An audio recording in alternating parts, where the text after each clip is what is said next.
नाजरीन, कभी कभी तारीख में ऐसे लम्हात आते हैं जब दुनिया को कोई ऐसा मंसूबा पेश किया जाता है जो सुनते ही आंखें चमक उठती हैं। 2013 में चीन के सदर शी जिनपिंग ने एक ऐसा ही ऐलान किया, बेल्ट एंड रोड इनिशिएटिव यानी BRI।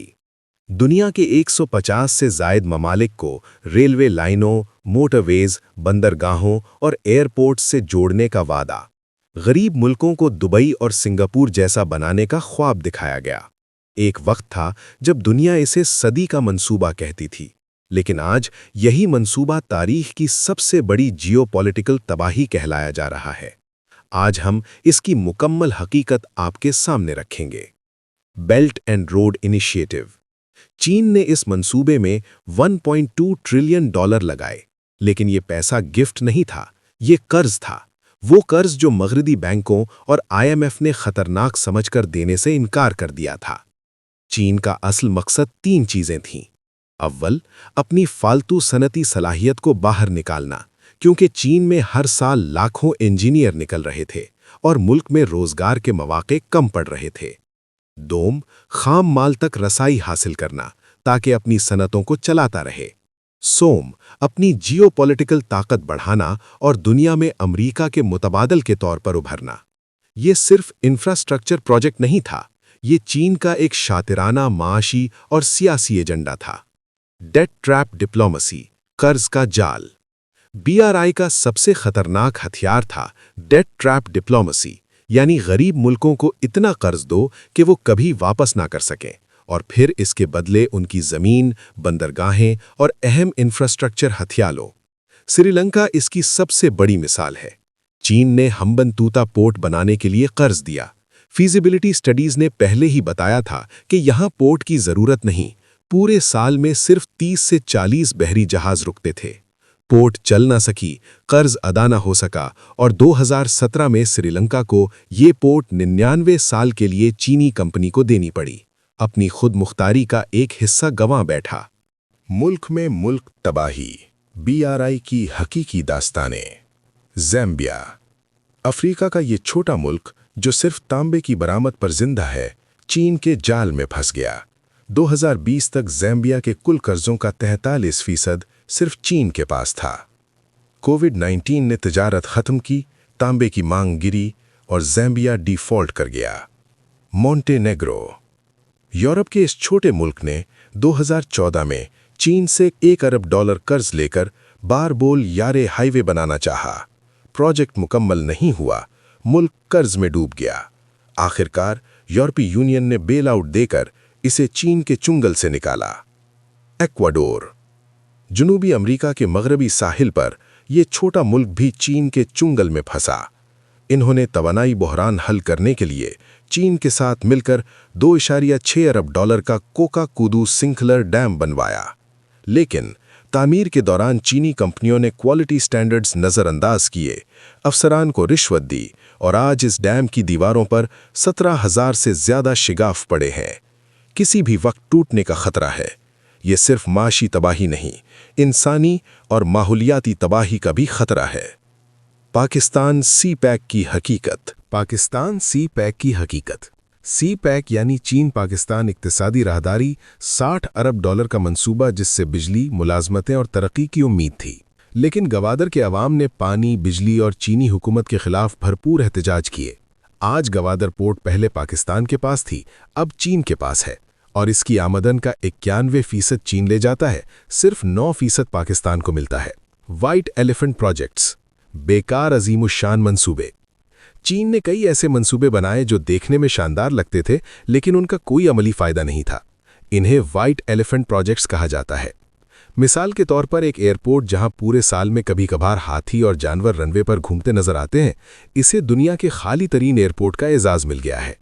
BRI का जवाल, दुनिया ने आंखें खोल लीं। इटली की G7 का वाहिद मुल्क जो इसमें शामिल हुआ था, उससे निकल गया और इसे बिग मिस्टेक करार दिया। मलेशिया, म्यांमार, बांग्लादेश और नेपाल ने भी BRI के मंसूबे मनसूख या दोबारा तय किए। आज BRI को जदीद तारीख की सबसे बड़ी फॉरेन पॉलिसी नाकामी कहा जा रहा है। पाकिस्तान ने सियासतदानों के जरिए इस मंसूबे से निकलने का अमल शुरू कर रखा है। चीन के पोशीदा अज़ाइम। पहला अज़म, عالمی فوجی موجودگی۔ چین نے دنیا بھر میں 100 سے زائد بندرگاہوں میں براہ راست یا بالواسطہ حصہ لیا ہے۔ یہ صرف تجارت کے لیے نہیں، یہ اسٹریٹجک فوجی پوزیشنز ہیں۔ جیسے جبوتی میں چین کا پہلا بیرون ملک فوجی اڈہ قائم ہو چکا ہے، اور یہ صرف شروعات ہے۔ دوسرا عزم، کمزور ملکوں کو جنگی ٹیکنالوجی دینا۔ چین کا سب سے خطرناک کھیل یہ ہے کہ وہ ان ملکوں کو ڈرونز، میزائل اور فوجی ساز و سامان دے رہا ہے جن سے امریکہ اور مغرب کے تعلقات کشیدہ ہے۔ ایران، شمالی کوریا، میانمار، وینزویلا اور کئی افریقی ممالک کو چین اسلحہ دے کر انہیں امریکی اثر و رسوخ کے خلاف ایک پراکسی فوج بنا رہا ہے۔ یہ وہی حکمت عملی ہے جو سرد جنگ میں سوویت یونین نے اپنائی تھی، لیکن چین اسے کہیں زیادہ چالاکی اور صفاقی سے کر رہا ہے۔ تیسرا عزم، ڈیجیٹل سلک روڈ اور جاسوسی۔ چین صرف سڑکیں اور بندرگاہیں نہیں بنا رہا، وہ پوری دنیا میں اپنا ڈیجیٹل انفراسٹرکچر بھی بچھا رہا ہے، کے ذریعے نیٹ ورک، سرکاری عمارتوں میں سرویلنس کیمرے اور فائبر آپٹک کیبلز لگا کر چین غریب ملکوں کی حکومتوں اور عوام پر نظر رکھنے کا نظام قائم کر رہا ہے۔ یہ ایک عالمی جاسوسی نیٹ ورک ہے جو BRI کے نام پر بچھایا جا رہا ہے۔ چوتھا عزم، یوان کو عالمی کرنسی بنانا۔ امریکی ڈالر کی بالادستی ختم کرنا چین کا سب سے بڑا خواب ہے۔ BRI کے تمام قرضے چینی یوان میں تھے۔ چین اپنی کرنسی کو گلوبل ریزرو کرنسی بنانا چاہتا ہے۔ اگر یہ ہو گیا تو امریکی معیشت کی بنیادیں ہل جائیں گی۔ ناظرین، آج تک دنیا نے کئی سپر پاورز دیکھی ہیں، لیکن چین ان سب سے زیادہ خطرناک ثابت ہو سکتا ہے۔ آئیے ایک موازنہ کریں۔ اسپین، 16ویں صدی کی سپر پاور۔ اسپین نے لاطینی امریکہ کو فتح کیا، وہاں کے لوگوں کا سونا لوٹا، کروڑوں لوگوں کو قتل کیا۔ اسپین کی سامراجیت ننگی اور براہ راست تھی، تلوار اور توپ سے۔ چین کی سامراجیت اس سے زیادہ چالاک ہے، وہ تلوار نہیں، قرض کا استعمال کرتا ہے۔ برطانیہ، 18ویں اور 19ویں صدی کی سپر پاور۔ برطانیہ نے ایسٹ انڈیا کمپنی کے ذریعے تجارت کے نام پر ملکوں کو غلام بنایا، بر صغیر، افریقہ، مشرق وسطیٰ سب کو اپنی نوآبادیات بنایا۔ لیکن برطانیہ نے ایک چیز دی، قانون کا نظام، تعلیم اور زبان۔ چین نہ قانون دیتا ہے نہ تعلیم، صرف قرض، انحصار اور غلامی۔ سلطنت عثمانیہ، اسلامی سپر پاور۔ عثمانی سلطنت نے 600 سال تک یورپ، ایشیا اور افریقہ کے بڑے حصوں پر حکومت کی۔ اس کی بنیاد عدل اور اسلامی اقدار پر تھی۔ مفتوحہ قوموں کو مذہبی آزادی دی گئی۔ چین کے پاس نہ اقدار ہے نہ عدل، صرف مفاد ہے۔